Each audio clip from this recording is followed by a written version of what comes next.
واتساب، هتنزل صورتك، بيزنس اونر هيكتب يا جماعه الميديا واير ده والشخص ده عمل معايا 1 2 3 هتشتغل معاه. ما تدفعش جنيه في كورسز ليها علاقه بالسوشيال ميديا ماركتنج. فعشان كده سمعتك هي اهم اصل او اهم اسيت انت تمتلكه.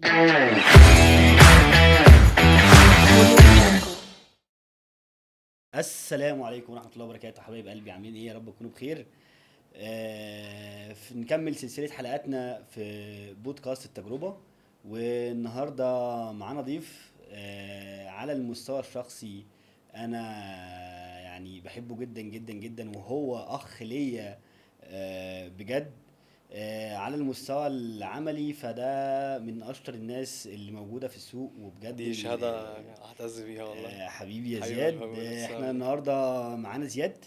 حبيبك اهلا والله. بيك يا زياد، عامل ايه؟ اهلا بيك والله، زي الفل. انت ايه اخبارك ايه؟ الاخبار؟ كله تمام، كله زي كله الفل. زي الفل والله، في زحام النعم، الحمد يا لله رب رب العالمين. دايما حبيبي. انا مبسوط ان انت اول ما كلمتك قلت لي يلا بينا. باشا انت فاهم يعني، جو انت حبيبي، احنا اشتغلنا سوا ولينا تجارب كتير قوي قوي سوا، وانت اخويا الكبير ما ربنا اقدرش اقول حاجه يعني، انت عارف. ربنا يبارك فيك يا زياد، حبيبي ربنا تسلم لي، يكرمك. انت متحرمش عامل منك. ايه؟ ايه الاخبار؟ والله في احسن حال، كل الحمد لله، كله زي الفل. بص، احنا النهارده الموضوع مش فورمال خالص. اه. احنا قاعدين نتكلم مع بعض، عايزين نتكلم عن رحلة زياد. عشان خاطر الشباب اللي بتسمعنا، اللي لسه في بداية الكارير بتاعها. انا دايما بقول ان انت ولو انت تسيب اثر ولو 1% عند حد، ده احسن من اي علم انت تقدر تسيبه. اكيد طبعا اكيد. فاحنا النهارده انا عايز الموضوع ايه؟ فريندلي خالص، احنا كاننا قاعدين مع بعض في اي احنا حته. قاعدين فاحنا النهارده تمام، عايزين بقى نتكلم مين زياد، رحلته، بيعمل ايه، ايه التجارب اللي نجحت معاه، ايه التجارب اللي فشلت معاه. فالمايك معاك.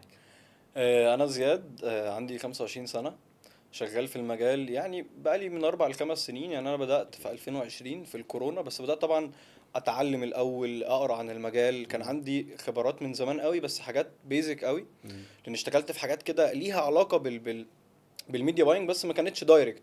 اوكي. كنت شغال يعني حاجه ليها علاقه بجوجل ادسنس اكتر، كنت مم. زي بشتري فيزيتورز وبعمل بلوج، عارف انت اه جو الربح من اه اه الانترنت. اه اه اه عارف الكلام الكلام ده انا ده. بدأته وانا صغير وانا عندي مم. 18 سنه، اللي هو مم. ازاي الربح من الانترنت، واعمل جوجل ادسنس واشتري فيزيتورز ومش عارف مم. اوديهم على البلوج بتاعتي. فكنت بكسب الفرق ما بين كوست ال1000 فيزيتور مم. وما بين الفلوس اللي باخدها من جوجل ادسنس لل1000 فيزيتور. اوكي. فكنت بعرف اعمل اعلانات بس ما مم. كنتش ميديا باير، وما كنتش فاهم اصلا ايه ده. انا كنت مم. بس شايف داشبورد قدامي بعمل بكليك على حاجات معينه، الحاجات دي بتديني اوت كام معين. فده اللي انا كنت اعرفه. اوكي. الموضوع ده ما كملتش فيه، اللي هو مم. جو الربح من الانترنت ده. مم. كان ليا تجارب كتير بره بس السوشيال ميديا، اشتغلت في كذا حاجه، جربت كذا حاجه، اشتغلت في محل رخام، اشتغلت في حاجات كتير قوي. جميل. فجيت في سنه الكورونا مم. ده الدنيا كلها كانت واقفه، وكان عندي وقت فاضي مم. كبير. بالظبط. فانا بحب الشغل جدا وبحب ان انا اعمل حاجه في حياتي، بعرفش اقعد. مم. فقعدت افكر كتير، قلت ان انا هجرب المجال ده. بدات اوكي. ادور وافهم ان اصلا موضوع الاعلانات ده فيه بيجر بيكتشر او فيه صوره اكبر اسمها ميديا باينج. مم. طب الميديا باينج ده فيه صوره اكبر اسمها بيرفورمانس، والبيرفورمانس فيه صوره مم. اكبر اسمه جروث. اوكي. فلقيت الموضوع اصلا كبير. تمام. فبدات اقرا، اخد كورسز او اتفرج مم. على كورسز كلها دوكيومنتيشنز مم. مش فيديوز. اوكي. هاب سبوت اكاديمي، فيسبوك بلو برنت، بدات مم. اخش واتعلم هو ايه الاعلانات مم. ويعني ايه كاستمر جيرني. طب مم. الموضوع ده بي هدفه ايه؟ يعني انا لما اعمل ده انا ايه الاوت كام بتاعي في الاخر؟ تمام. طب يعني ايه بيرفورمانس؟ واتفرج مم. على اجانب، بدات اجمع عارف انت من كل حته مم. اخد حاجه معينه. اوكي. فبدات رسمي في 2021، مم. بدات بقى اول فرصه شغل ليا. مم. اشتغلت في ايجنسي 3 شهور، تمام. كانت انترنشيب. اوكي. كانوا بيبيعوا انفو برودكتس، كانوا بيبيعوا كورسز ليها علاقه بالام بي اي وكده. جميل. اشتغلت ثلاث مم. شهور وكان في كلاينتس طبعا كلها سيرفيس، ما كانش في حد يعني بيبيع برودكت مم. غير مم. الام بي اي ده بالنسبه لي انفو برودكت. اوكي. بعدها سبت الايجنسي، مم. اشتغلت مع كلاينت كبير. حد صاحبي كلمني قال لي مم. انا عايزك معايا، انا شغال مع مصنع بيبيع ملابس يعني. تمام. عايزك تساعد، عارف انت اللي هو تعمل التسويق بتاعه. اه اه. فروحت هناك، مم. دخلت في موضوع التصنيع اكتر. يا جماعه انتوا مم. بتعملوا ايه؟ القماش ده بتجيبوه منين؟ بتبيعوه بكام؟ البناطيل دي مش عارف ايه، كنا بنبيع مم. بناطيل جينز. اوكي. فكنت بعمل لهم ادز، مم. وفي نفس الوقت كنت انا اللي بصور، وفي نفس الوقت انا اللي مم. بعمل ديلز بي تو بي، وببيع مكاتب الجمله.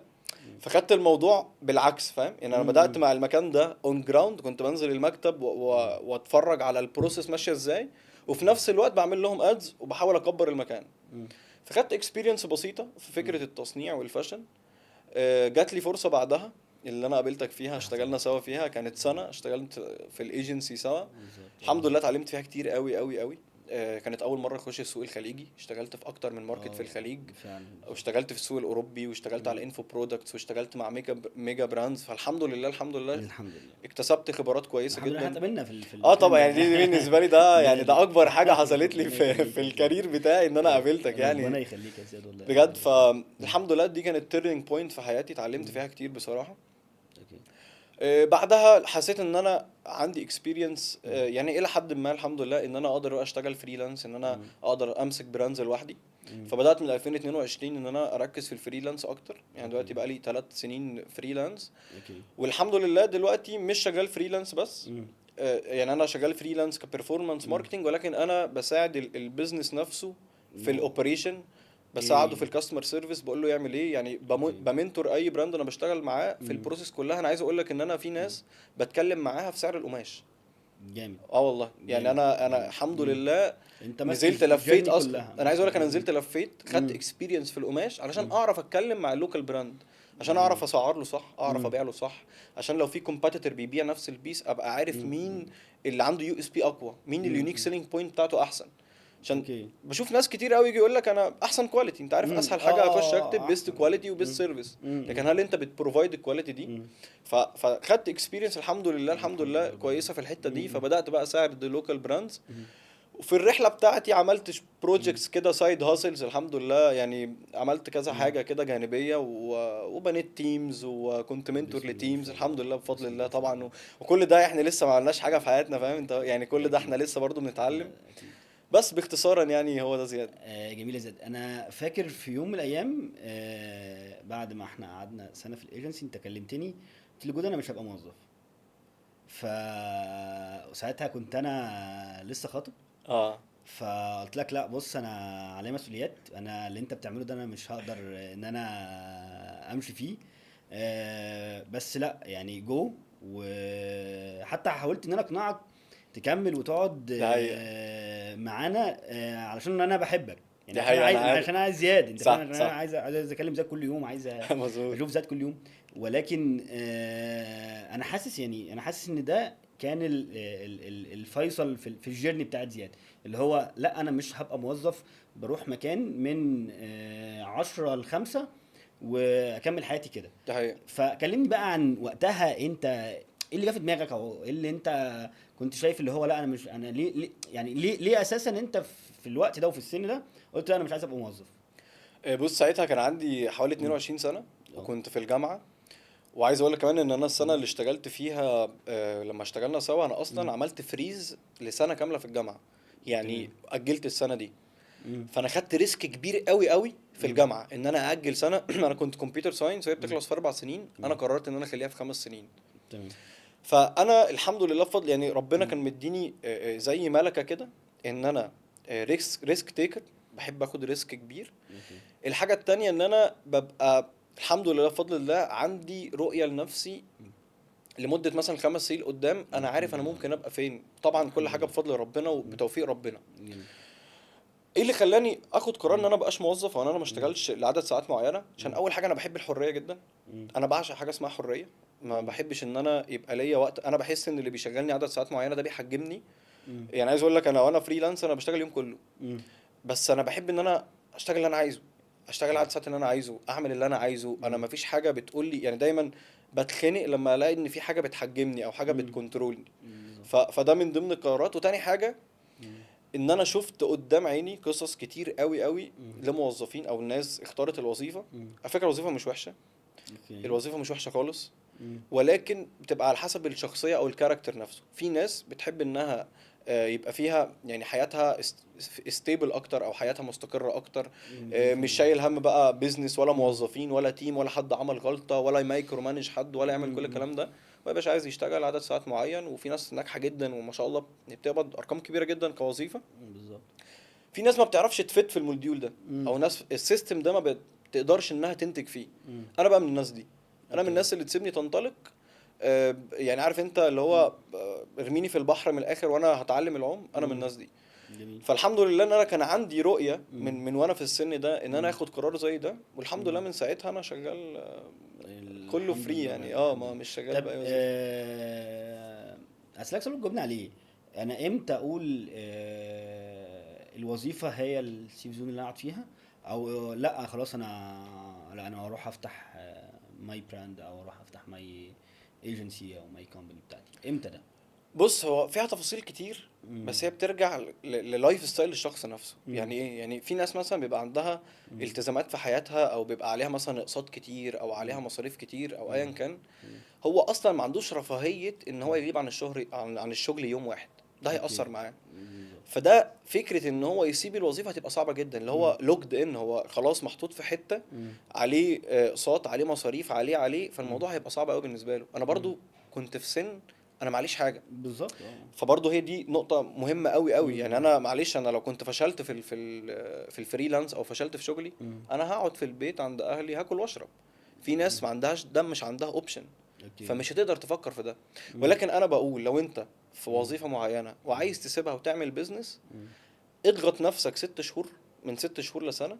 اوكي. وطبعا هتيجي على نفسك وهتيجي على صحتك وهتيجي على وقتك، ولكن بالظبط. ده احسن بيزنس موديل بالنسبة لي، مم. او احسن مديول. مم. ان انت تعمل السايد هاسل او البيزنس بتاعك جانبيا، تديه مم. كل يوم ساعتين 3، تشوف مم. اصلا الفكرة اللي انت عايز تعملها دي هتنجح ولا لا، مم. وتحاول تعملها لحد لما تديك قد فلوس الوظيفة مم. ضعفين ل3 اضعاف. انت مثلا بتقبض 10000 جنيه، يبقى البراند او البيزنس بتاعك بيدخلك من 20 ل 30000، جميل. ويبقى مم. معاك فلوس من البيزنس ده مم. تكفيرك 6 شهور. لو انت سبت الوظيفة انا مم. هقدر اكل واشرب وادفع ايجار وادفع 6 التزامات شهور. 6 شهور. اوكي. لو قدرت تعمل حاجة زي دي، مم. لو قدرت تضغط على نفسك انك تعمل حاجة جانبية مم. بالوقت القليل اللي فاضي بعد مم. الشغل، مم. والحاجة دي تكبر وتقدر تدخلك فلوس، مم. ساعتها سيب الوظيفة بتاعتك. جميل. طيب خلينا بس نرجع سنة كده ورا. انت قلت لي ان انت بدأت تدور على على كورسات وتبص عليها وتشوف. في الوقت ده اكيد بتبقى مشتت، واكيد بتبقى مش عارف انت تبدأ منين، ومش عارف هل الكلام اللي انا بسمعه ده صح ولا غلط. فانت امتى قلت لا انا المديول بتاع الاديوكيشنال ده انا بدأت فيه، خلاص انا اتعلمت مثلا كورس معين فرق معاك يعني، او انت ازاي حطيت لنفسك رود ماب كده في الحته بتاعت الاديوكيشنال دي؟ بص انا في الاول كنت مم. بخبط تخبيط خام. امم. انا مش عارف اكونسيوم معلومات منين، وهل المعلومات دي فاليد ولا لا. تمام. بس انا اقول لك حاجة. امم. انا كان كل معلومة بتعلمها امم. كانت بالنسبة لي دي واو. عارف انت اوكي. اللي هو يا امم. نهار ابيض، هو في حاجة اسمها كاستمر جيرني؟ امم. هي الناس مش بتشتري من اول مره، ده الناس بتعدي مراحل. ايه ده؟ هو انا في كل مرحله محتاج اطلع لهم بمسج معينه في الوقت المعين. الحاجات الجديده دي بالنسبه لي كانت اللي هو عارف انت واو. ايه ده في معلومات، ده في علم في الموضوع. اوكي. بدات ان انا اخبط في المعلومات امم. لحد مثلا لما وصلت امم. لفيسبوك بلو برنت. اوكي. فيسبوك بلو برنت امم. مليان فري نوليدج، اوكي. مليان بطريقه مرعبه. امم. انت كل حاجه عايز تتعلمها. وخد بالك فيسبوك امم. بلو برنت مش بيكلمك عن الفيسبوك بس، امم. او مش بيكلمك عن البلاتفورم نفسه او امم. الالجوريزم والجو ده، لا، ده بيعلمك ماركتنج. اوكي. يعني بيعلمك ماركتنج خام. امم. فاحسن 3 سورسز امم. بدات فيهم وبدات اطور نفسي فيهم او اتعلم منهم كويس. امم. بدات في فيسبوك بلو برنت. اوكي. خلصت مثلا عليه 15 كورس، لان في كورسات صغيره ساعه اه ساعتين، مش حاجات بالظبط. كتير. بعدها دخلت على هاب سبوت اكاديمي. انا كل ده كنت بدور على فري كورسز، فري كورسز. انا مش معايا فلوس. امم. دخلت على هاب سبوت اكاديمي. امم. كانت كورسات كبيره بقى. هاب سبوت امم. اكاديمي لا، كورس كان 24 ساعه وكله فري، امم. بس خلصته وخدت شهاده برضو، بتاخد شهاده. وكان كورس بقى اللي هو ديجيتال ماركتنج دبلومه، حاجه بقى عارف كبيره قوي. مم. واللي حبيتها قوي برضو، مم. حبيته قوي قوي، وكان فيه مم. نوليدج كويسه، لينكد ان ليرنينج.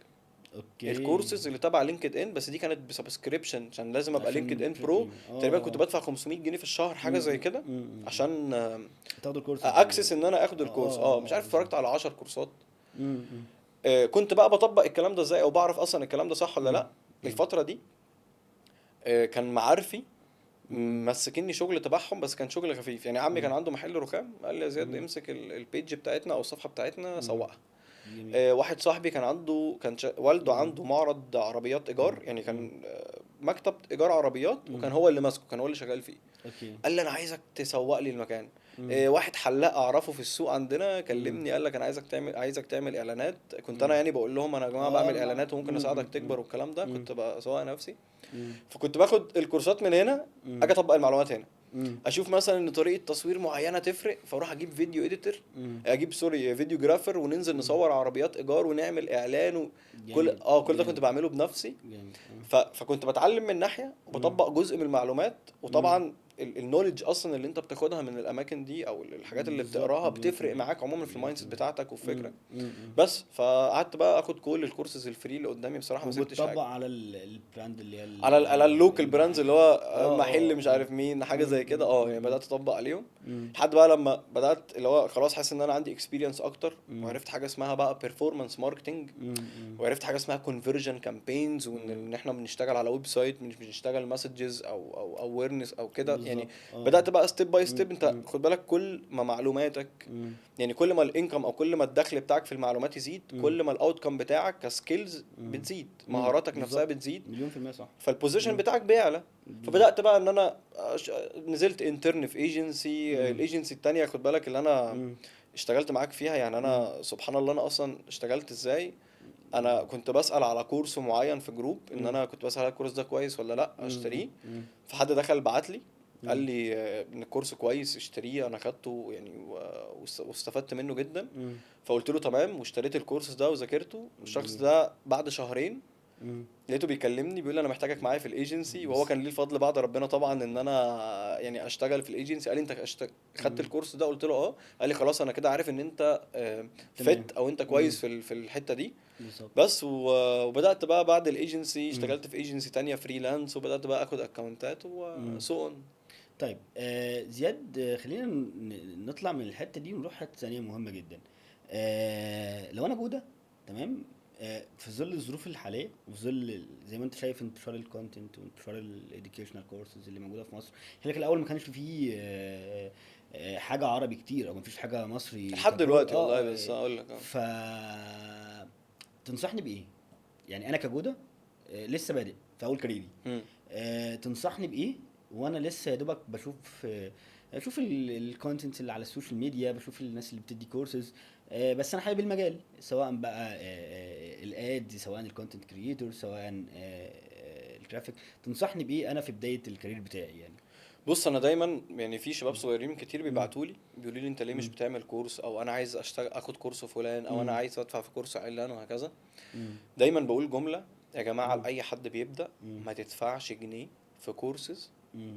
ليها علاقة بالسوشيال ميديا ماركتينج او مم. الميديا باينج او ايا كان، لان انت لسه ما عندكش اي اكسبيرينس.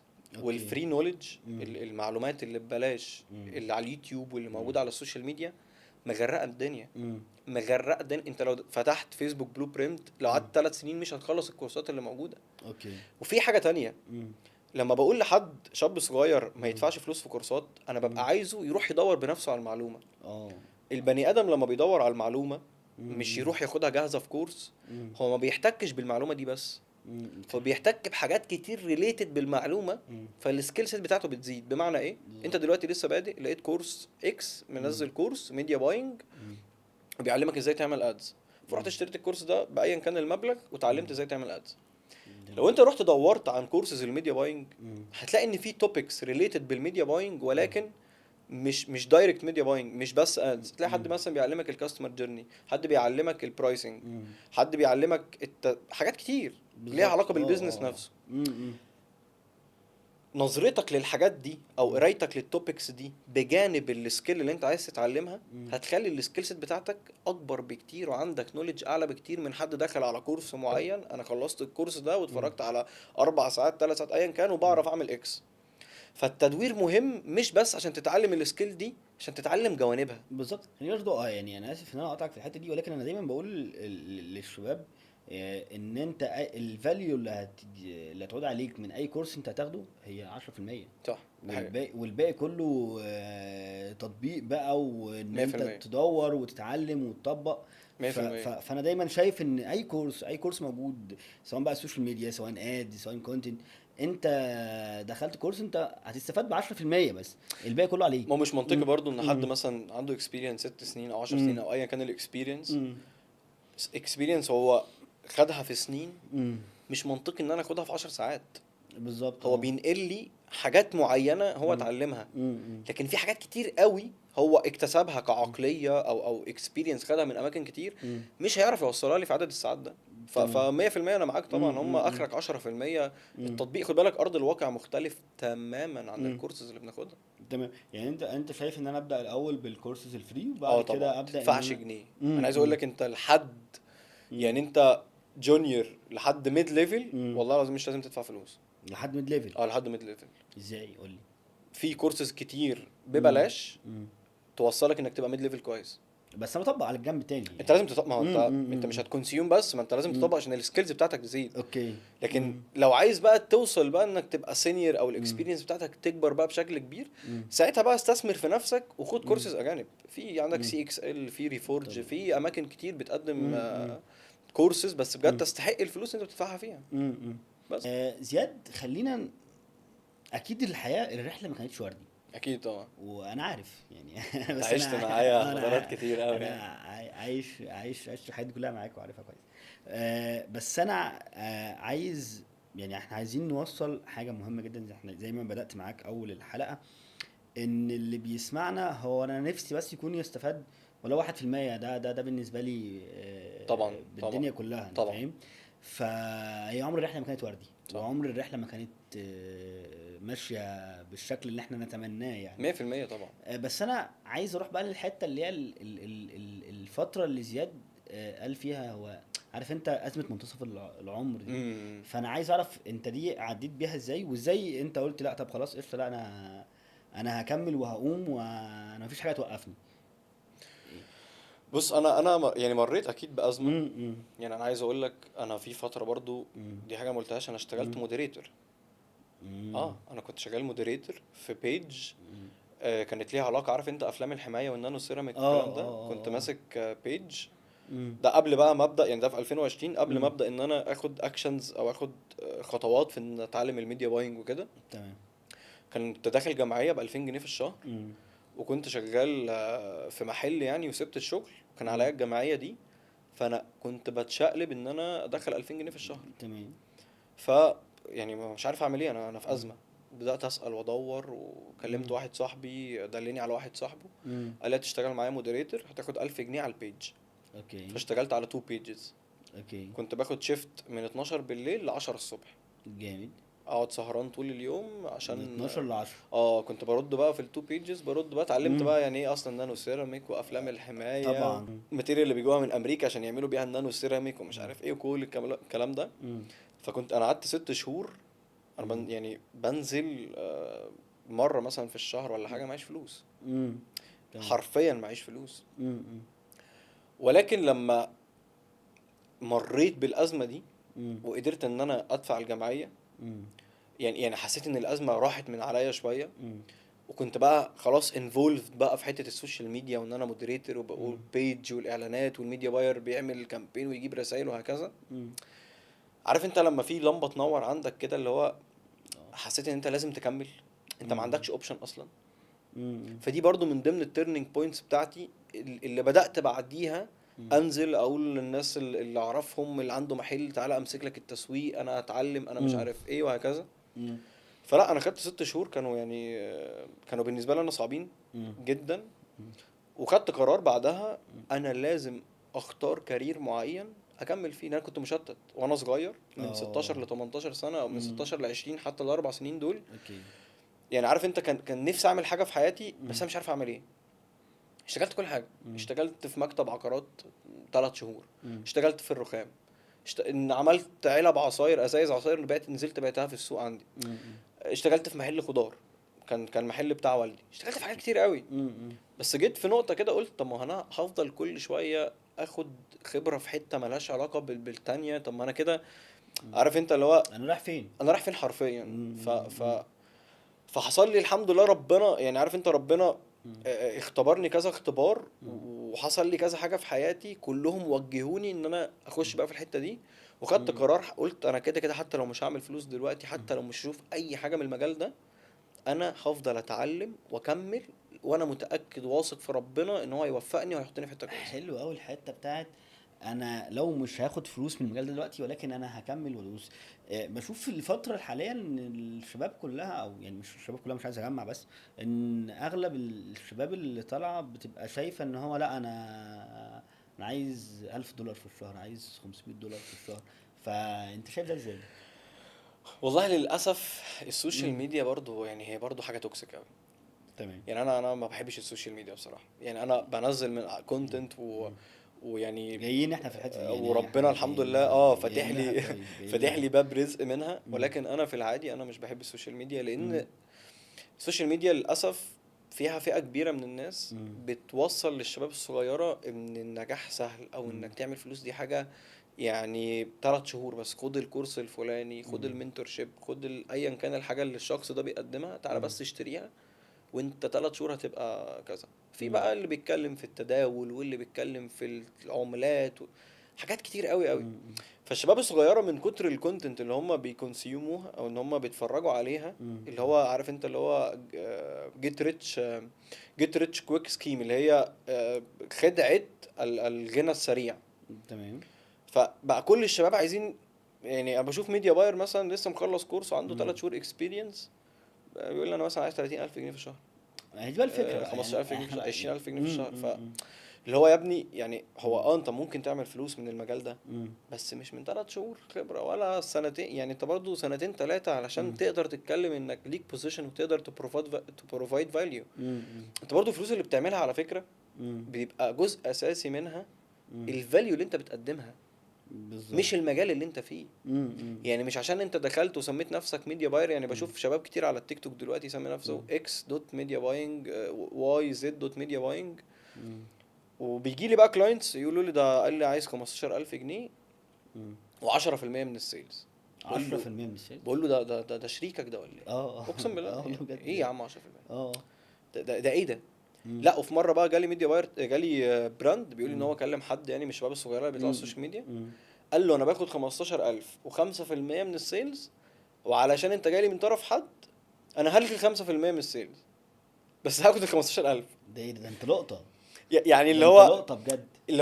طب مم. ما تلغي ال 15 واخد وخد الخمسه طالما انت 5%. واثق من انك اه. هتقدر تقدم حاجه. لا، هو مم. لغى البرسنتج مم. عشان يضمن انه جاي له فيكسد فيز. مم. يعني للاسف انا زعلان قوي ان الميديا باينج برضو مم. او البرفورمانس ماركتنج مم. يعني اتجه ناحيه السبوبه شويه، ان بقى يخش فيه شباب كتير. بالظبط يعني اه. انا مثلا شفت كذا شاب كونتنت كريتور، شباب مم. صغيره مم. 19 20 سنه، مم. كانوا بينزلوا كونتنت اصلا عن حاجات مالهاش علاقه بالمجال. مم. فجاه مم. في ظرف اسبوعين لقيته بينزل كونتنت على الميديا باينج، وازاي عملت البراند وازاي ما عملتش. مم. ما عنديش مشكله على فكره، يعني دي حاجه مم. كويسه، حاجه مم. كويسه انك تنزل وتعرض شغلك كل الكلام ده. مم. بس هل انت عندك اكسبيرينس؟ مم. هل يعني الشباب بتبقى فاكره ان الكورس اللي خده ودفع فيه 3 4000 جنيه اللي هو مم. بيبقى كله ساعتين 3، مم. فاكر ان ده خلاص كفيل ان هو يشغله مع مم. براندز وياخد منهم الوفات الالوفات.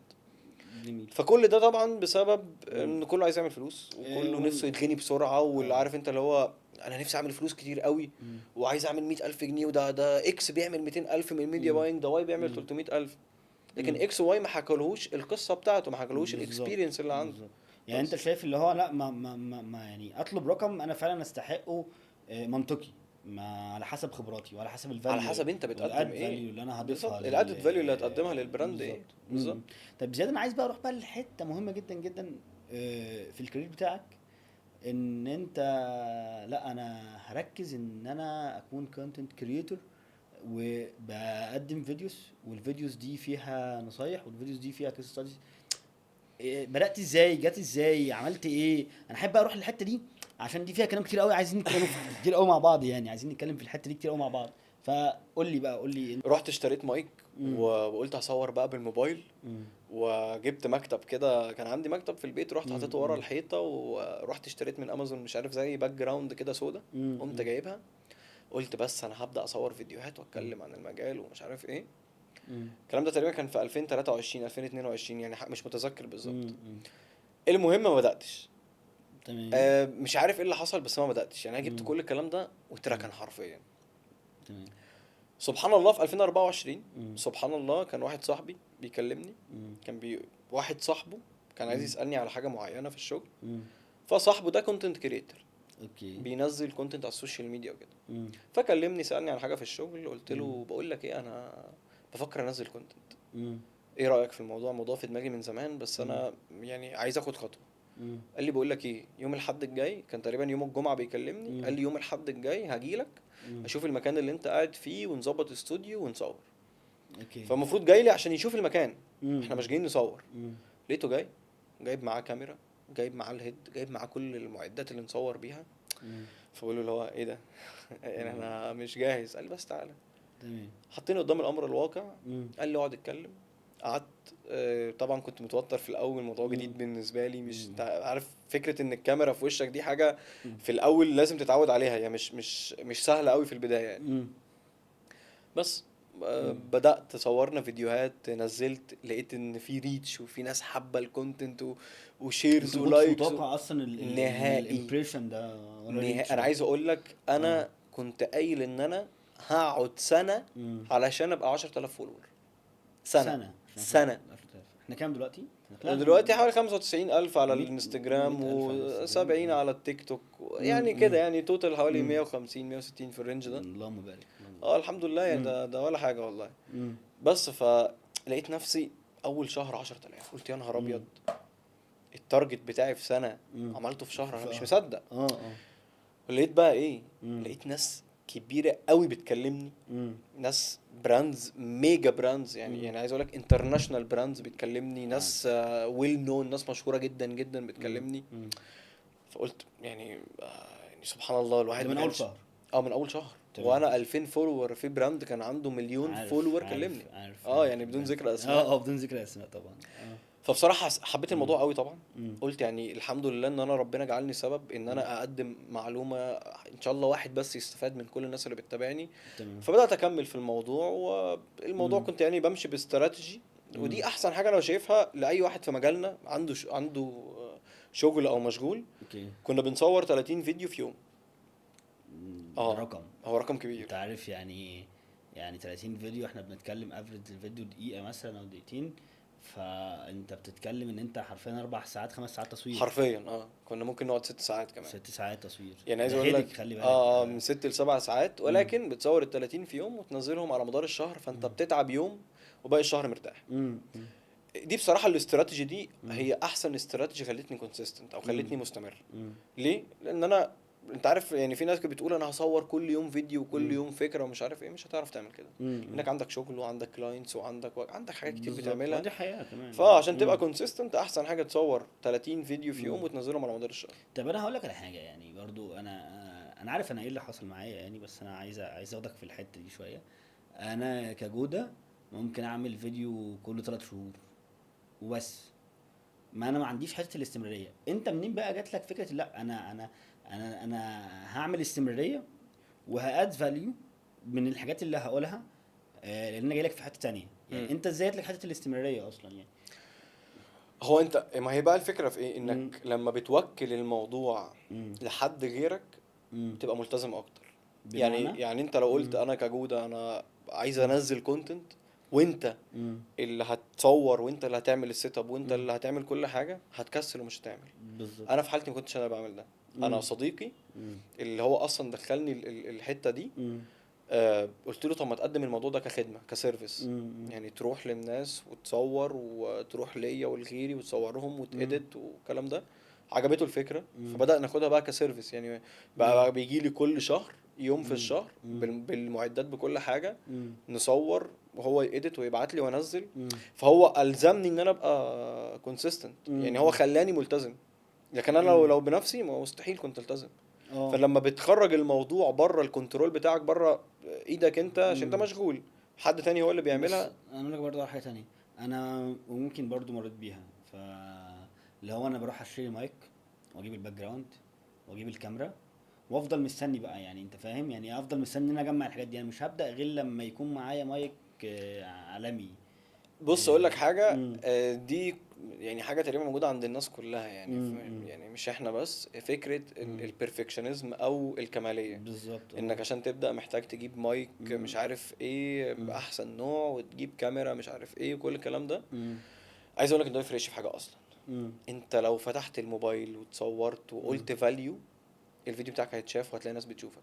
هي الفكره كلها مش في الاكويبمنت اللي انت بتصور بيها، الفكره في الكلام اللي انت بتقوله. هل انت بتضيف فاليو، عندك قيمه تضيفها للناس ولا لا؟ فانت كل اللي مطلوب منك تفتح الموبايل حتى وانت سايق وانت قاعد في العربيه، تقول الكلمتين اللي هيفيدوا الناس بجد وتنزلها. لكن لو قعدت تستنى بقى انك تروح لاستوديو وتشوف نوع كاميرا معين واللينس ومايك وكل الكلام ده، هتقعد تدور على المثاليه والكماليه مش هتعرف توصل لحاجه. بس انت قلت لا انا خلاص، انت مع صاحبك والزمك ان انت بالظبط.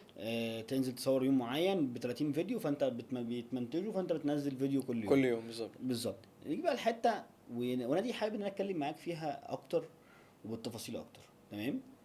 لما زياد راح على التيك توك، وكلنا عارفين دلوقتي ايه اللي بيحصل على التيك توك، ايه اللي حصل؟ يعني انت اكيد اتهاجمت، واكيد جه عليك فتره ايه اللي انت بتقوله ده وايه اللي انت بتعمله ده.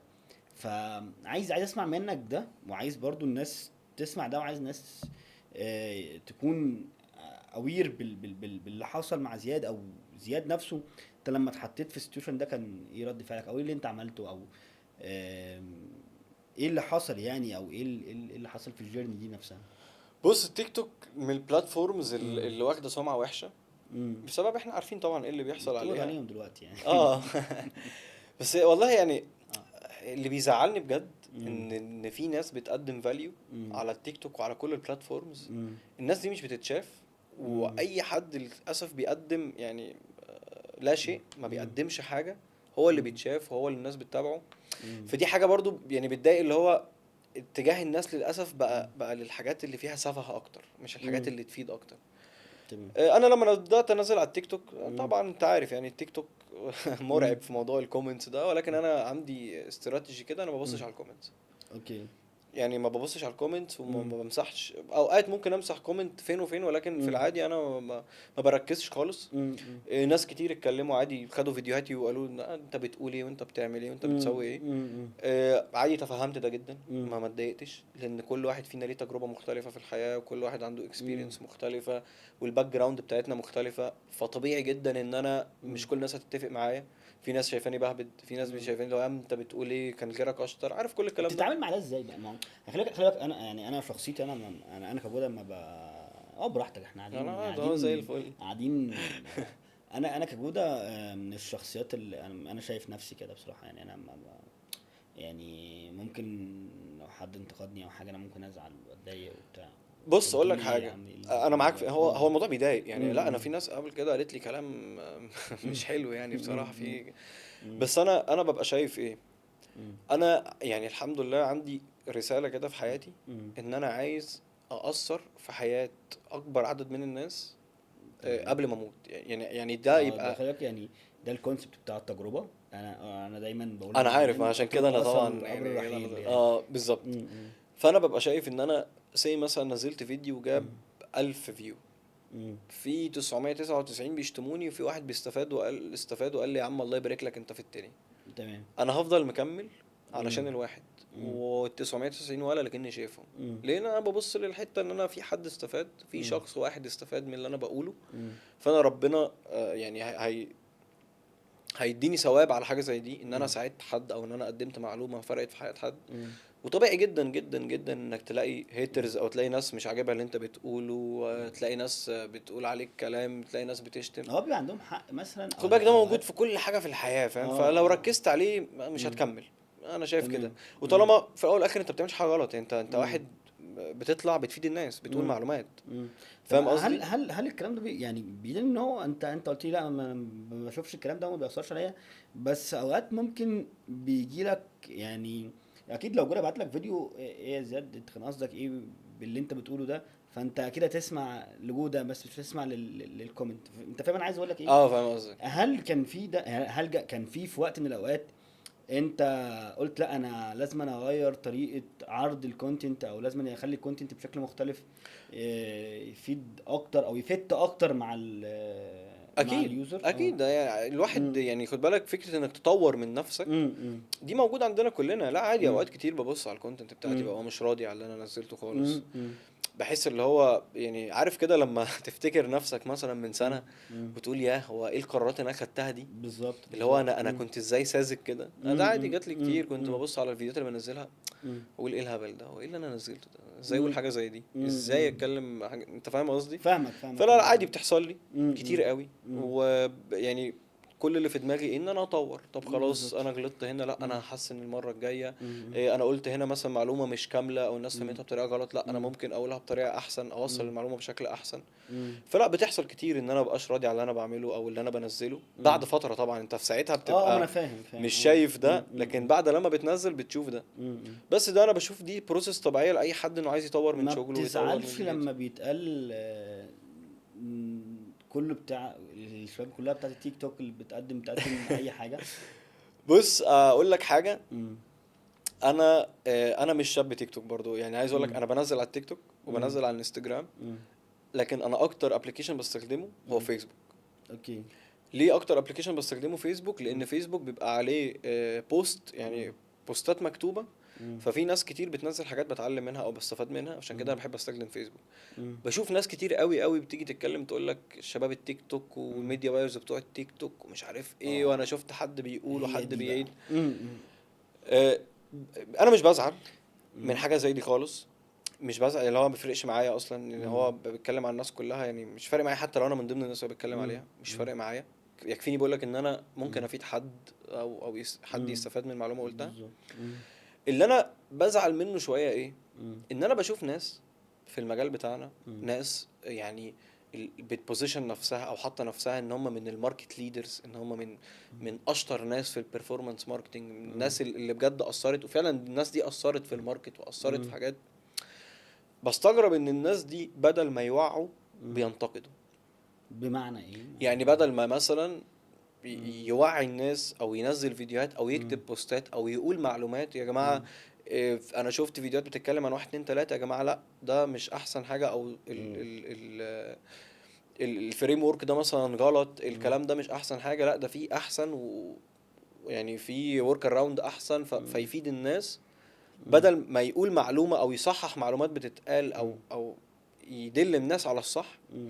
يقعد ينتقد بس انتقاد خام، اللي هو مم. دول ما الناس دي ما بتفهمش الميديا وايرز مش عارف ايه مم.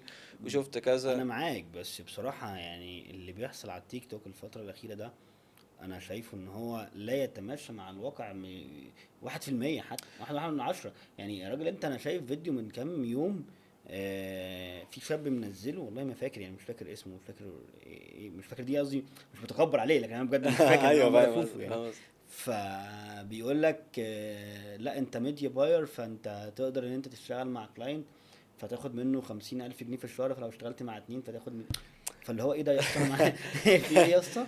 شفت الفيديو شفت في ايه الفيديو يا اللي اسطى هو معايا تشتغل مع اتنين تعمل 100,000، فلو اشتغلت مع 10 مش عارف تعمل 2 مليون، حاجة زي كده. اه. بص في يعني انواع فيديوهات مم. كتير بتبقى من النوع الجدلي. هو قاصد ده. يعني طبعا يعني انا مم. بشوف الناس اللي مم. بتنزل حاجات زي كده، مم. هو بيبقى عارف ان النوع الجدلي، النوع مم. اللي بيستفز الناس، هو ده اللي مم. بيجيب ريلز فيوز، هو ده مم. اللي بيفايرل، هو ده اللي الناس بتشوفه. مم. فهو ما بيبقاش فارق معاه مم. هو هيقول معلومة ولا لا، مم. مش فارق معاه هو هيفيد الناس ولا لا، هو فارق معاه مم. ان هو يتشاف، هو يجيب فيوز وفولورز على قد ما يقدر. مم. فاللي زي كده للاسف ده انا بيبقى عندي زي سنسور كده مم. في مخي، اول ما بشوف حد كده يا باشا سكيب على طول، الشخص مم. ده ما اسمعلوش. طالما مم. انت هدفك انك تجيب فيوز مم. وانك تعمل حاجة جدلية او تقول جملة جدلية. ما هو ده بقى اللي خلى الشباب كوميونتي الفيسبوك يقول ايه، شباب التيك توك دول بجد والله.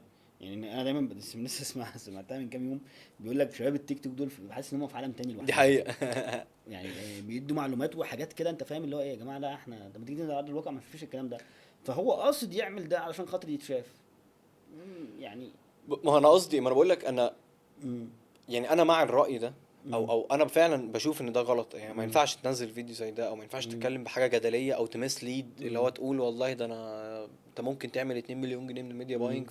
فيعني لا قدر الله حد مثلا شغال شغلانه مهندس دكتور ايا كان ده اللي بتكلم فيه بقى. يشوف ان الميديا باينج دي حاجه هتدخله ملايين فيسيب شغله وهو مثلا عنده عيله وعنده مصاريف وعنده يروح يتعلم من الناس دي او يخش المجال بسبب الناس دي، يلاقي ان على ارض الواقع مفيش الكلام ده فيخسر حياته او يخسر دنيته. طبعا الفيديوهات دي لها تاثير سلبي كتير. انا بقول لك الحل ليها التوعيه.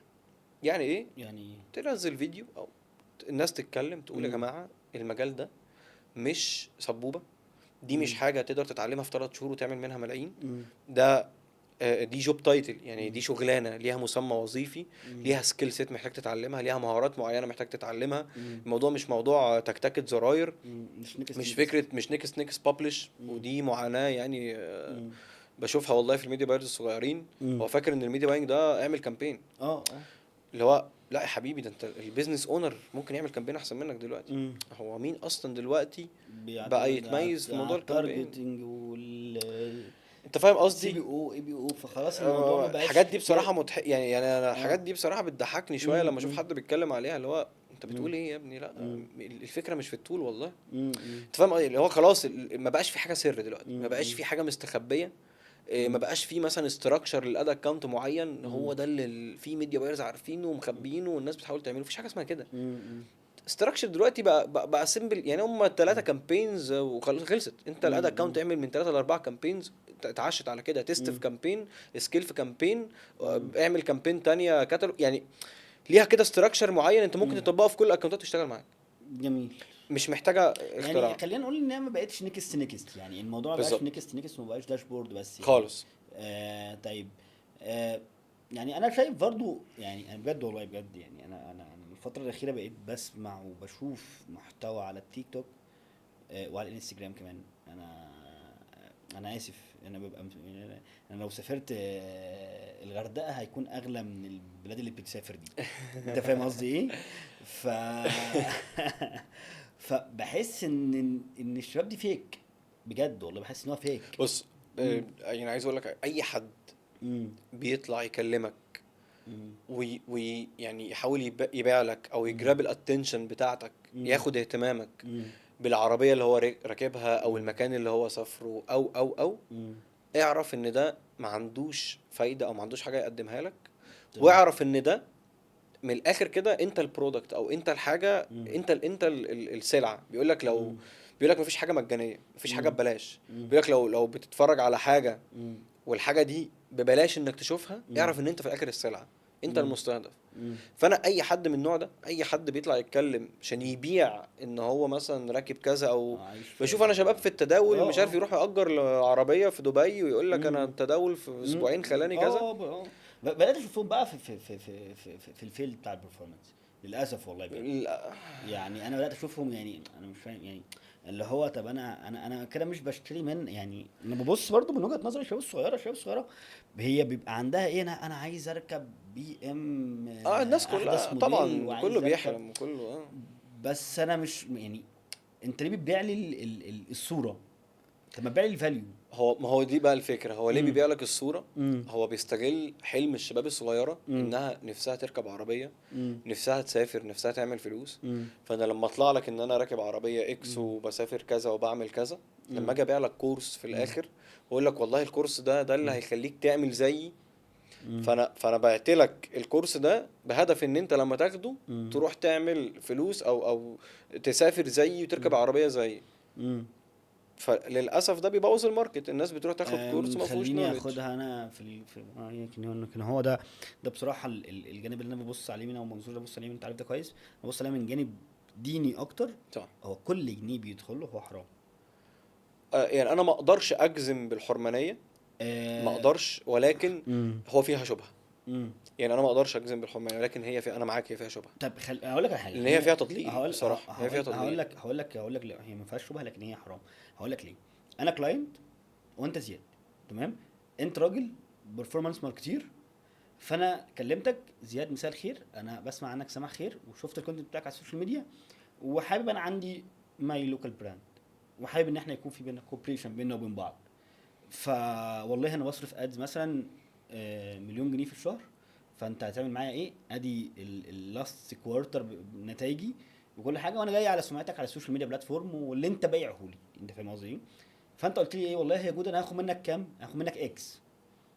تمام، طيب اتفضل يا زياد، اتفضل ادي المركب سوق. مش هقول لك اول شهر، فضلنا مع بعض كوارتر لبستني في الحيط، هل ده مش حرام؟ أه بص انا انا ليه بقول لك شبهه اه. مش حرام. انا مم. يعني مش بحب ان انا مم. اجزم او مم. اقطع اللي هو اقول لك ده حرام قطعا او كده، مم. لان انا مش في المكانه اللي تاهلني ان انا اقول حاجه ولا زي انا دي. ولا انا فاهم ولا انا قصدي؟ والله ولا انا، فانا ولكن فانا بقول لك هي مم. فيها مم. شبهه، طبعا هي فيها شبهه، لان مم. انا باوفر بروميس. يعني انا مم. بحط لك بروميس او بوعدك وعد كبير قوي قوي قوي اللي هو مم. انا هسكيل لك البراند 10 اضعاف او ايا مم. كان، مم. وفي الاخر لما تيجي على ارض الواقع ما اقدرش احقق لك ده. مم. فيعني طبعا هي فيها شبهه ان مم. هو طب ما انت ما تعملش اوفر بروميس، يعني انت ما مم. توعدش الناس بحاجه انت تقدرش تعملها مم. او انت مش كفء انك تعملها. جميل. فهي طبعا فيها شبهه، بس انا ما مم. اقدرش اجزم انها حرام. وفي خد بالك الاوفر تمام. بروميس في حاجات كتير. مم. يعني موضوع مم. الكورسات ده اوفر مم. بروميس. في ناس بتطلع تبيع الكورسات اللي هو مم. الكورس ده اللي هيخليك تعمل مش عارف براند بيبيع بنص مليون جنيه. مم. طب لو انا خدت الكورس وما عملتش براند، هيجي يقول لك مم. المشكله فيك انك ما طبقتش الكورس مم. بحذافيره. طب ليه ما اقولش ان المشكله فيك انك ما عندكش النولج الكافيه اللي تديها لي اللي تساعدني ان انا اعمل ده؟ بالظبط. اه. اه. فهي برضو الكورسات نفس مم. الكلام، يعني في حاجات كتير نفس الكلام. مم. مم. علشان كده انا مش بحب البروميس اصلا، يعني مش بحب ان انا اوعد الناس بحاجه. انا مم. احب انقل لك خبرتي او اقول لك معلومات معينه ممكن تفرق معاك. مم. استخدمتها وفرقت معاك مم. الحمد لله يعني. مم. ربنا هيجازيني خير ان انا فدتك. فتك بيها. اه. اه. استخدمتها وما فرقتش معاك خلاص، ما مم. فرقتش مع البيزنس موديل بتاعك، ممكن مم. تبقى فرق مع غيرك. تمام. لكن انا معاك طبعا مم. فيها شبهه، كده كده فيها شبهه. طيب، عايز بس 3 حاجات. لو انا شاب صغير لسه ببدأ حياتي او في الكارير بتاعي، لو انا شفت فيديو معين، اقلب الفيديو ده، او انا شفت الشخص ده اقلب، يعني ايه ال3 حاجات انت ممكن مثلا تبقى تبص عليهم كده من الفريم، تقول لا جودة ده هلس، مش هسمع له تاني. اول حاجه لو امم. لقيت حد بيتكلم عن نفسه امم. او على الفلوس اللي هو بيعملها او امم. على عربياته او على الاماكن اللي بيسافرها امم. او ايا كان امم. اي حاجه بتسوق لحياة الشخص ده، امم. فانا ده بكنسله مش امم. بسمع له. امم. لو لقيت حد بيوعدني ان انا لو خدت كورس معين او امم. اتعلمت حاجة معينة او هقدر اعمل فلوس، امم. برضه بكنسله. امم. ولو لقيت اي حد بيعمم، يعني ايه؟ بمعنى. يعني لو لقيت حد مثلا بيعمم انك امم. الكورس ده او الاستراكشر بتاع الادز ده امم. هيزود لك اللي مش عارف ايه رؤاز 10 اضعاف، امم. وقالها في العموم، ما قالش امم. مثلا في نيتش معين، او ما قالش امم. ان ده في حاله معينه، او ما اوكي. قالش ان ده ينفع في حته معينه. امم. اي حد بيعمم ان جنرال بيقول كلامه عام، امم. انا ما بسمعلوش، لان كل واحد فينا الكيس بتاعته غير التاني. اكيد طبعا، كل واحد فينا تجربته غير فمستحيل التانية. اه. يبقى حاجه امم. واحده تنطبق على امم. الناس كلها. كلنا جميل. باك جراوندز مختلفه، كلنا اكسبيرينس مختلفه. فما اقدرش يعني اي حد بشوفه بيعمم يدي معلومه في العموم. امم. يعني مثلا بشوف ناس مثلا تقول لك الاويرنس امم. ملهاش لازمه، اوبجكتيف كامبين الاويرنس ملهاش لازمه، امم. والمسجز ملهاش لازمه. امم. يعني انا مش عارف ازاي ومش عارف ليه. ما انا امم. بقول لك طب انت ليه تعمم؟ امم. يا عم مثلا انت المسجز مش بتشتغل معاك مثلا مع في اللوكال نيتش براندز مثلا، معين. فانت بتشتغل كونفرجن بس مع اللوكال براندز. امم. خلاص اطلع قول ان في النيتش ده امم. اشتغل كونفرجن، ما تشتغلش اويرنس او مسجز. امم. انا اعرف شركات بتصرف ملايين الدولارات، امم. كل فلوسهم بتتصرف اويرنس، امم. اويرنس وانجيجمنت وريتش. امم. ليه؟ هما الاوبجيكتيف بتاعهم، الهدف بتاعهم امم. مختلف عن الهدف بتاع البراند اللي انت ماسكه. امم. فمش معنى ان انت السكوب بتاعك الحته اللي انت فيها دي ما بتشتغلش فيها بالاوبجيكتيف ده، امم. فتعمم وتقول للناس كلها ان الاوبجيكتيف ده ملوش لازمه. امم. مفيش حاجه اسمها كده. فاهم قصدي؟ تمام. اه، فاهمك. لكن قول ان كل اوبجيكتيف ليه بيزنس موديل معين وليه امم. احتياج معين، وعلى حسب البيزنس هو محتاج ايه، امم. والكي بي ايز ايه، والبوزيشن بتاعه في الماركت ايه. امم. ليها بقى تفاصيل كتير. اوكي. فده جزء، يعني ده مثال على جزء التعميم اللي بقول لك امم. عليه. طيب، زيزو، خليني اسالك سؤال. هو لو مثلا حد سينيور وهو فعلا عنده فاليو، كنا احنا بنتكلم، بس يعني بيأجل، عايز الكمال، تنصح مثلا لو انا مثلا جودة عندي فاليو، انت فاهم، تنصحني بايه؟ يعني تنصحني بايه خلال في ظل كمية الكونتنت كريتورز في الحتة بتاعت البرفورمانس دي كلها؟ بص اقول لك حاجه، مم.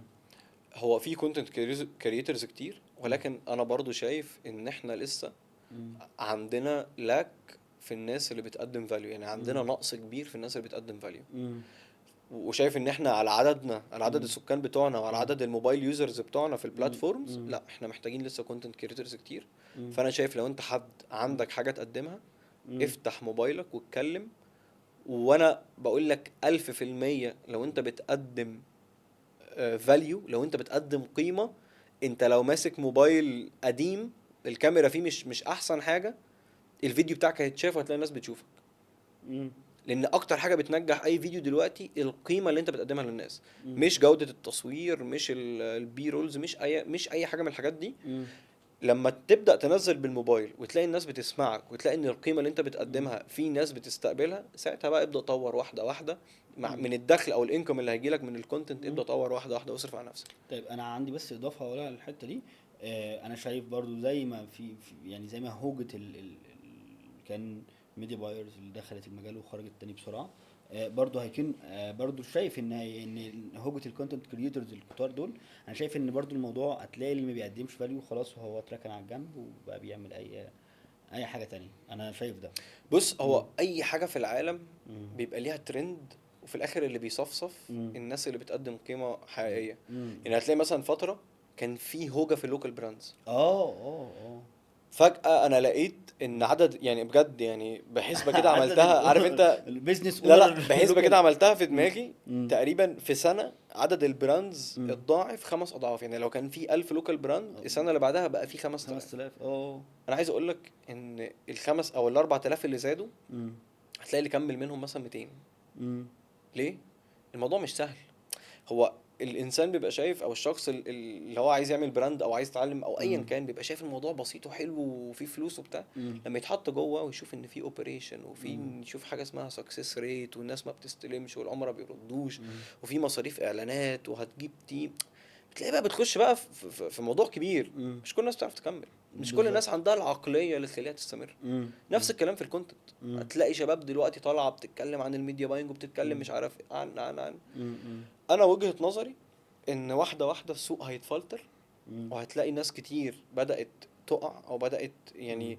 وانا بشوف ده في ناس سمعتها كتير، سمعتها بتتضر مم. ان البراندز بتروح تشتغل معاهم، بيلاقوا ان لسه متولي كان الديليفربلز مختلفه او. متولي كان قال كلمه الحلقه اللي فاتت قوي والله عجبتني. قال انا باشا بحب المجال متولي بصراحه، بحب حبيبي اتابعه قوي، بحب اللي حبيبي هو يا بيعمله. متولي حبيبي يا باشا.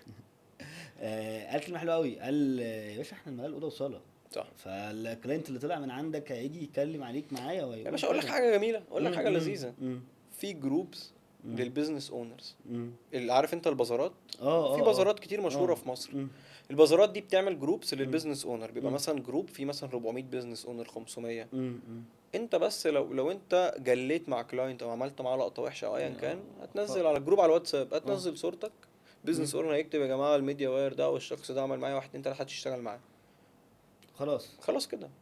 خلاص خلاص هو حرفيا خلاص. خلاص فعشان مم. كده سمعتك هي اهم اصل او اهم مم. اسيت انت تمتلكه. والله انا دايما اقول ان السمعه هي اللي بتبقى مفيش للبني بعد ادم حتى السمعه، بعد او مفيش. يعني ولا الفلوس ولا اي حاجه ولا العربيات ولا الفيلا ولا الشقه، انت اللي بيبقى طب معاك ما فلوس ياما السمعه ما ياما شفنا ناس مم. عملت فلوس وطلعت مم. يعني كانت في حتة كبيرة قوي قوي، مم. بس مشيوا في سكة غلط او عملوا حاجة غلط وسمعتهم مم. اتضرت، دلوقتي محدش يسمع عنهم حاجة. بالظبط بجد. ايه اكتر تجربه نجحت معاك واكتر حاجه انت فخور بيها قوي؟ بص، مم. اكتر حاجة بحبها في المجال ده، عشان بقول مم. لك انا يعني الحمد لله عندي مم. مسج في حياتي ان انا اثر في حياة الناس. مم. وده خد بالك اللي بيخليني احب المجال. مم. السنة اللي فاتت مم. 2024 اشتغلت مع حوالي 6 براندات مثلا، كانوا بيبيعوا برقم قليل مم. جدا. مم. يعني ممكن افريج في الشهر من 100 ل 200، مم. 300، 400 ماكسيمم. مم. الحمد لله بفضل الله ومجهود صحاب البراندز، مم. قدرنا ان احنا مثلا في 8 او 10 شهور نبيع في الشهر. يعني في براند كان بيبيع بنص مليون، مم. الحمد لله بفضل الله بنبيع ب7 مليون جنيه بسم الله ما دلوقتي. شاء الله، اه. اللهم بارك اللهم بارك. مم. فاللي خلانا نتبسط بقى ايه؟ مم. مش الزيادة في الفلوس بس، مم. اللي خلانا نتبسط النمو، او ان الناس دي كبرت من الاخر. مم. فلقيتهم مم. خدوا اوفيس، كنت لسه اقول لك كده. عينوا ناس، بالظبط. في مناديب اشتغلت زياده، مم. جابوا كونتنت باشا كريتورز. الاوفيس بوي بيستفاد. مش بالظبط مش كده. مش هقول لك سيبك بقى من الهاي بورد والموظفين، الاوفيس بوي بيستفاد بالظبط. من فأنا الكروس ده. فرحت قوي مم. ان انا ربنا جعلني سبب، مم. ابقى سبب لرزق لناس كتير او مم. فتحة خير لناس مم. كتير، ان انا ربنا جعلني سبب. الحمد لله رب دي اكتر العالمين. حاجة انا بحبها في الشغل بصراحة، الحمد لله رب ان العالمين. انا اقدر اثر في حياة حد، او ان انا ربنا يجعلني سبب مم. ان في فرص كتير تتفتح لكذا حد. مم. دي بالنسبة لي بالدنيا وما فيها. جميل جدا، اللهم بارك. طب زيزو، شورت ليست كده زيزو يقولها للشباب اللي لسه في بدايه الكارير بتاعه، ايه هي؟ بداية الكارير ان جنرال ولا بداية الكارير بتاعنا؟ خلينا بتاعنا شويه. مم. بص انا شايف ان دلوقتي مم. احسن حاجة تعملها مم. انك تتعلم ماركتينج، مم. مش ميديا باينج. تتعلم اوكي. الاساس نفسه، تتعلم علم التسويق، ساينس ماركتنج. العلم نفسه. وبعدها تتعلم ديجيتال ماركتينج، مم. انت بقى ازاي تحول العلم ده مم. تديجيتالايز او تخليه ديجيتال. مم. وبعد ما تتعلم ديجيتال ماركتينج مم. الميجرز اللي فيه او بالمجالات اللي فيه، تختار حاجة انت حاببها وتركز مم. عليها. في جميل. كونتنت كرييشن، ممكن تبقى فيديو اديتور، ممكن مم. تبقى كوبي رايتر، في 1000 قسم. مم. مم. فبعد ما تتعلم البيز نوليدج، العلم الاساسي، تبدا مم. تختار الميجر، او تبدا تختار التخصص اللي انت عايز تتخصص فيه. عايز تتخصص مم. بقى في الميديا باينج، تاخد الموضوع اعلى بعد كده بيرفورمانس ماركتير، عايز مم. تبقى كوبي رايتر، ايا كان. مم. ده انا بنصح بيها اي حد دلوقتي. تمام. طيب طب لو انا بقالي سنه او سنه ونص في الاندستري وحابب ان انا خلاص بقى اجيب كلاينتس من بره مصر او من السعوديه او من ابورك، او اعمل ايه؟ انت كل حاجه قلتها مختلفه عن التانية. مم. يعني بص، فكره انك تجيب كلاينتس من بره، الموضوع مم. مش سهل برضو. مم. لان الناس بتحتاج انها تثق فيك. مم. يعني انت برضو مين؟ مم. فانت مثلا لو بتابروتش او انت بتخش تكلم البراندز اللي بره دي، مم. وانت مش عامل بورتفوليو، او انت مش بتنزل كونتنت، او انت مم. ما عندكش شركه، او بتمثل حاجه معينه، مم. مش كل الناس هتثق فيك. جميل. فبره برضو الاسواق بره مختلفه، مم. الماركت الامريكي غير الاوروبي غير الخليج، مم. يعني كل سوق مختلف. مم. السوق طبعا الاقرب لينا الخليج. مم. لو عايز تتارجت ناس في الخليج، تشتغل مم. مع كلاينتس في الخليج، مم. حاول تنزل كونتنت مم. تحط فيها كي ووردز خليجي، مم. تتكلم مثلا لغه عربيه فصحى، مم. تحط مثلا كيس ستاديز ليك لبراندات اشتغلت معاها في الخليج مم. وتنزل. الالجوريزم اصلا بتاعت مم. البلاتفورمز مم. بتودي الفيديو بتاعك للدولة مم. على حسب الكونتنت اللي انت قايله والسكريبت بتاعك. مم. فدي طريقة حلوة قوي. مم. بالنسبة لأبورك ده بحر يعني. مم. في فيديوهات كتير على اليوتيوب بتشرح اصلا ازاي تعمل بروبوزل لأبورك وازاي تجيب كلاينتس. مم. وفي حد كمان كان عامل كورس والله من فترة مش فاكر اسمه، كان ازاي تجيب برضو كلاينتس من ابورك. مم. فكل حاجة من اللي انت بتقولها ليها يعني الحتة بتاعتها، ولكن مم. احسن حاجة بالنسبة لي تعملها مم. لو انت عايز تجيب كلاينتس ان جنرال، مم. اعمل بيرسونال براندنج. مم. يعني ايه؟ اطلع اتكلم وقدم فاليو للناس بيزد على الاكسبيرينس او المعلومات اللي عندك. مم. البيرسونال براندنج هينقلك. يعني انا بقول لك مم. البيرسونال براندنج مم. يعني غالبا ممكن يخلي لك الانكم بتاعك او عدد الكلاينتس او مم. او حياتك عموما هتضرب في 10. اوكي. لو معاك كلاينت هيبقوا 10، مم. بيخش لك اكس 10 اللي اكس. هو الشاطر بيبيع عن اسف الظاهر بيبيع عن الشاطر. اللي هو المشهور، الاشهر بيبيع اكتر من الاشطر. هي مم. دي بلاك كوميدي، بس دي حقيقة للأسف. مم. فعلا الشخص الأشهر بيبيع أكتر بكتير من الشخص مم. الأشطر مم. للأسف. فتخيل بقى لو أنت شاطر واتشهرت، اتشهرت. فأنت كده فاهم هتبقى مم. تنين. مم. فتوكل على الله وابدأ نزل كونتنت مم. واتكلم، ما تخافش من الكاميرا، عادي جدا. مم.